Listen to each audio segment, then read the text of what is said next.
I gotta admit, the line during the couch scene in episode 2 was sheesh! Comment an hourglass emoji if you watched it. We got this highly anticipated series on January 5th streaming on iQIYI. The story revolves around Pugun, a young man unfamiliar with the concept of love. Having never experienced a romantic relationship, his world takes an unexpected turn when he encounters Cyrus, a charming individual who insists that he's Pugun's boyfriend from another dimension. The Boy Next World is adapted from the novel of the same name by Mame, an author of BLs within the Mame universe, with stories like Thorn Type and Love in the Air and Love Sea and now Boy Next World that feature our OG Love in the Air cast. In the past, Mame often received criticism for her stories casually including heavy topics such as SA for plot purposes and then sweeping the issue under the rug without addressing it. These types of scenarios often occurred in the earlier BL productions, and since she has written countless novels, a lot of the unwanted spotlight shone on her. Don't forget to comment the hourglass emoji if you're watching it. It'll be interesting to see a bunch of hourglass emojis and nobody knows what we're talking about. Oh shoot, I almost forgot to introduce myself. I'm Blush. I cover all things BLs, new ones, old ones, events, industry tea, and more. If you've tuned into this channel a couple of times and aren't yet subscribed, it'd mean the world to me if you hit that subscribe button. 90% of my watch time are from non-subscribers. Let's get these numbers closer together. If you haven't watched GMMTV's remake of Ozon's Love yet, please watch it for First and Cow's cameo. Ever wondered if their characters ended up going anywhere after Moonlight Chicken? Well, here's your answer. It's the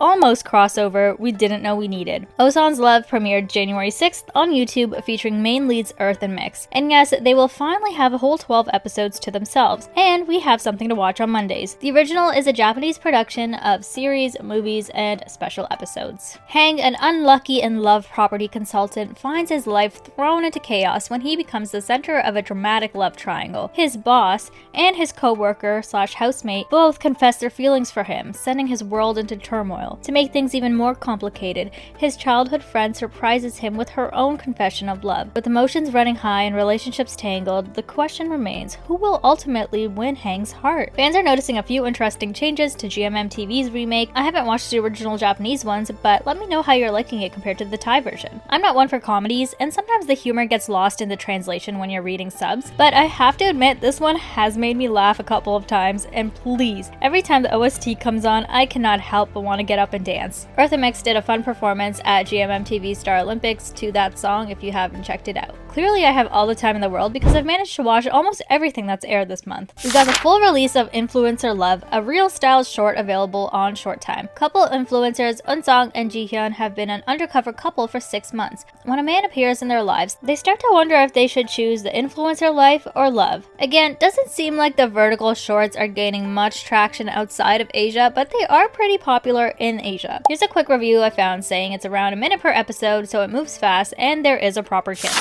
This one seems to have people in an uproar because it's hinting at a cheating storyline. Previously, I had predicted that one of the platforms would pick up this Japanese title for an international release, and what do you know? They did. You can find this one on Gago Lala. When It Rains It Pours started on January 9th, and after watching the first episode, I think this will be a perfect new Japanese watch to replace the recently ended Our Youth, which, by the way, if you haven't watched, you should definitely watch. Kazuaki, a sales department employee at a home appliance company, struggles with the growing distance in his relationship with his live-in girlfriend Kaori. One day, a mistakenly sent email connects him with Sai, a general affairs co-worker he doesn't realize works in the same company. Through their unexpected correspondence, the two begin to share their innermost thoughts and anonymous confidence. While Kazuaki longs to reconnect with his partner, Sai harbors unspoken feelings for his childhood friend. What begins as a typo in an email address spirals into a complex and emotional tale of unrequited love, connection, and desire. The original network MBS is known for their BL adaptations such as My Beautiful Man. So, back to what I was saying. This one seems to have people in an uproar because it's hinting at a cheating storyline. I thought this was a common type of plot device. Not just plot device, but it's just common in real life. I'm a little fed up with people who want realistic BL storylines and then get mad when they get them. Like, do you want the show to have a plot,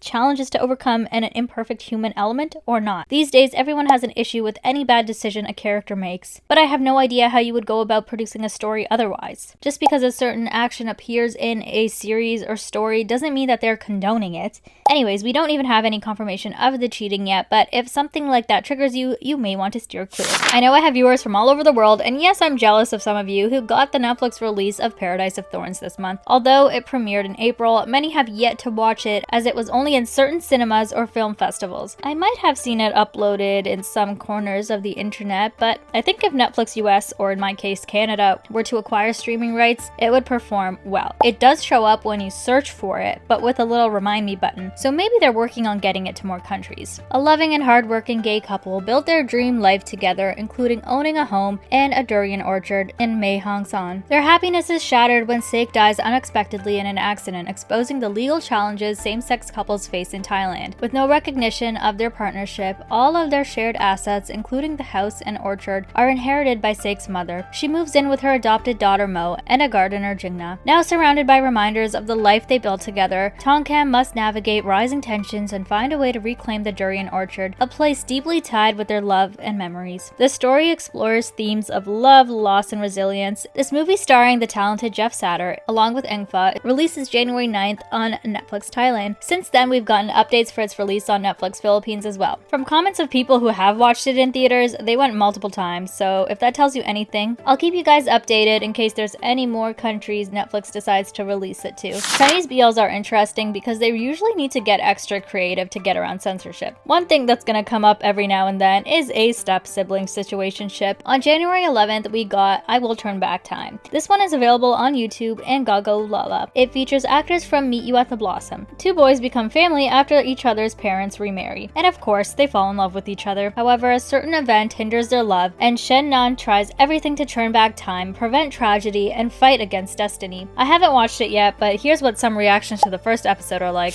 This one is both on Wiki and iQIYI. It's nice when they're on multiple popular platforms. Impression of Youth, a Taiwanese series, began airing January 15th, with its first 2 episodes releasing at once. I remember High School Frenemy released 2 episodes a week, and I really think that helped keep viewers in the loop and engaged. This one has been in production for a while now, so it's great we finally are getting it. The episodes are around 30 minutes, which tracks with Taiwan's usual 25 to 30 minute long episode length. A graduate student in art is sent by his professor to a rural high school for a month as a substitute teacher, hoping the change in environment will reignite his creativity and help him salvage his rejected graduation project. Upon arrival, he meets a lively high school student with a passion for painting but few opportunities to nurture his talent. But they eventually strike a deal. If the student provides transportation to scenic sketch locations, the teacher will offer private art lessons after school. As they spend more time together, their connection deepens, and the student finds himself developing feelings for his mentor. I think we know where this one is going. Let's hope they can create some art together. City Boy Log from YouTube have a web series called FC Sold Out that aired,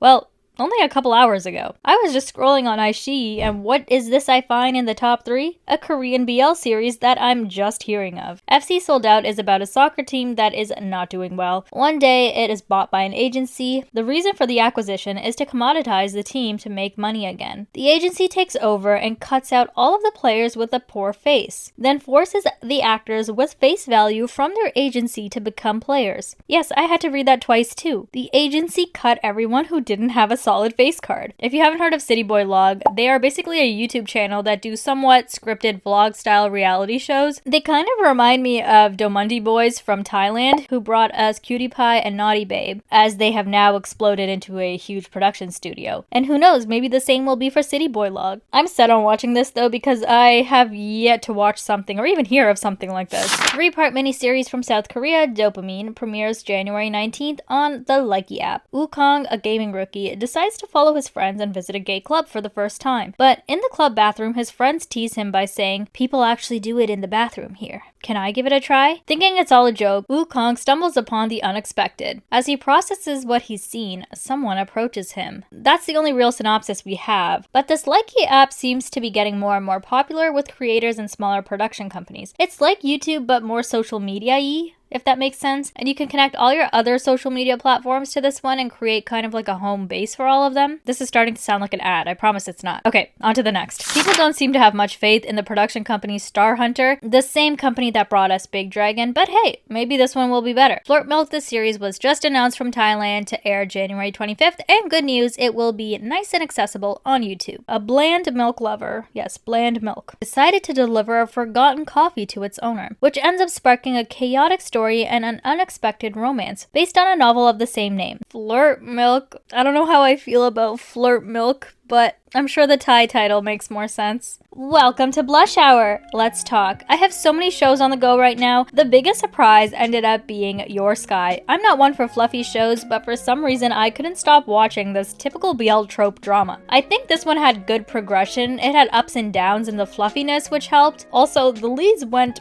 viral for this unscripted kiss the director recently posted, and that probably turned more heads to the show.